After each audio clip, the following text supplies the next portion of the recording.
there's a huge part of the reason why what we do is we want to help others feel the joy that we feel with music. And when we can't do that with the injury, that's just like, for me, that's worse than the actual injury. It's the psychological part of it. It's honestly harder than the physical pain. I mean, everybody's injury is different, but for me, and I'm not sure if the same is for you, but that's kind of how it goes, Oh yeah. And then, so you get home from that event and you're going through this recovery process, and you said that it involved this huge identity reevaluation or shift. And so, what was that process like? Like, where did you see kind of different, I don't know if benchmark is the right word, but what helped you to kind of make that journey towards kind of getting away from your musician's identity being the only thing that you had? Yeah. Well, I didn't come to it right away, certainly. It was a pretty dark time, just trying to figure things out. My wife at the time was still working, and she would have to travel back and forth. So I was often on my own, sometimes with her, sometimes on my own. And it was a lot.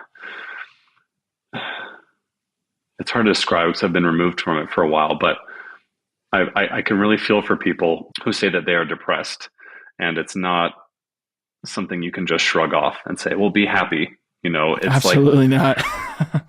It felt like a literal weight on my shoulders, that I was letting people down, that I was letting God down, but at the same time, I was also angry with God. Like, why'd you let this happen? Singing was one of the things that I've always had I feel like I've had a gift for, but I've also worked really hard to develop it. And it was something I felt made me unique. It was like, I felt like this was my light, and I was, not going to hide it under a bushel. I was going to let it shine, and I was going to do so much good with it. And then it was taken away, and I was like, well, now what do I do? I feel like all that time, all that practicing, all those hours, all that money and earning degrees and all that time, Seriously. Was that all wasted? And there were some pretty key spiritual moments that I recall. One thing that I'm grateful that I continued to do, even when I traveled and was in an unfamiliar place, was I continued to attend church, even if it was just sacrament meeting, because I didn't feel like talking to a lot of other people. And Lord spoke to me in various ways, either through the hymns or through talks. Sometimes it wouldn't even be related to what people were saying, but I would just get this thought or this impression. One of the most striking for me was someone was giving a talk about Joseph Smith being in Liberty Jail, and he said, "The Lord, hath descended below them all. Art thou greater than he?" It kind of puts things into perspective. Like, wow, yeah, he suffered far worse things than I'm suffering. And it wasn't too long after that I finally just decided to put it in his hands, not because I felt like I could move on, but because I couldn't really handle it on my own anymore, if that makes sense. Just decided to turn it over to him, saying I'd looked into some like other jobs potentially, and none of them really panned out. But I put it in his hands, said, "Thy will be done. If it is thy will that I not sing again, so be it. I accept that. I can still play a little piano. I did find some solace in that, and playing the piano. So I spent many a long night playing songs that I used to sing, wondering if I'd ever be able to sing them again.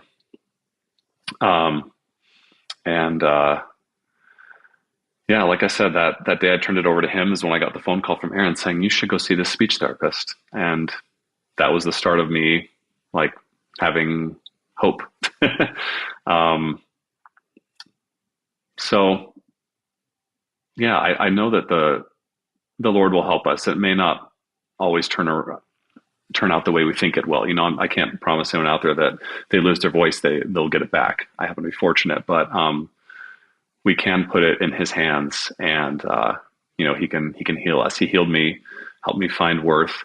And you know what? If something happened, God forbid, something happened tomorrow, I couldn't sing anymore, I'd be okay, because of this experience I went through. Because I know I have worth and talent, and I have gifts, other gifts and skills that I can use to help take care of my family, build His kingdom. Yeah, it's one of the most important lessons of my life that I learned through experiencing this trial. So beautiful, and I'm so grateful that you're sharing the role that your faith has played in for me personally, that's been a huge part of it as well. For me, it's like every time I've been like, okay, is this it? Like, is this the end of the road for trumpet in my life?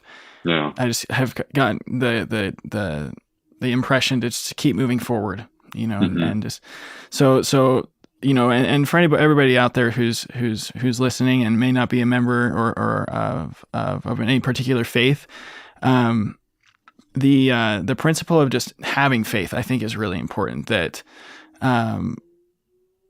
that things will be okay. Mm-hmm. No matter what. The whole thing that I try to focus on with the show is that that everything outside of your instrument, if done correctly and invested in correctly in your life, can make your musicianship that much more fulfilling for you and fulfilling for others, because it's not the end all be all of your life.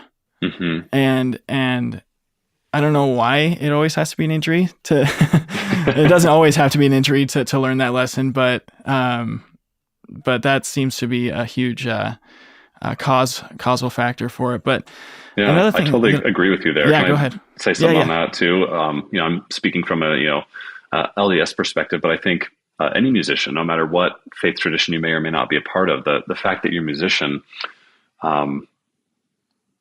you already have, if we can call it faith, you're believing in something higher. You're creating something to give to other people. So there's an element of generosity in that, of light and of power. And I think you're absolutely right. If there's other ways that you can contribute to that. If not music, then after an injury, you can channel that in other ways. But I think that's one of the most wonderful things as a part of our career that we do, is that we can create such wonderful beauty by ourselves or in collaboration with others, and we share that. It's a gift to other people. Hey, thanks for tuning into this episode of Trust the Process, the official podcast of Musician Unchained, the newest coaching program dedicated to helping musicians navigate and overcome injury. But before you go, I have a few quick ways you can stay connected and support our growing community. First of all, I'd love to hear from you. Shoot me a text with the link below and share your thoughts, questions, or just say hi. You can also check the show out on Instagram, Facebook, and TikTok. We also would love to see you in our Facebook support group, Trust the Process Podcast Injured Musician Support Group. If you found value in today's episode, consider making a donation to support our mission of empowering musicians worldwide. Every contribution helps us create more content and resources for you, so visit link number 2 below to support the mission. If you decide to donate, I'll send you my newest resource, the Injured Musician Toolkit, which is an ebook designed to give you tools to help you get through your injury. Subscribe to our newsletter to get exclusive insights, tips, sneak previews of episodes, and announcements straight to your inbox.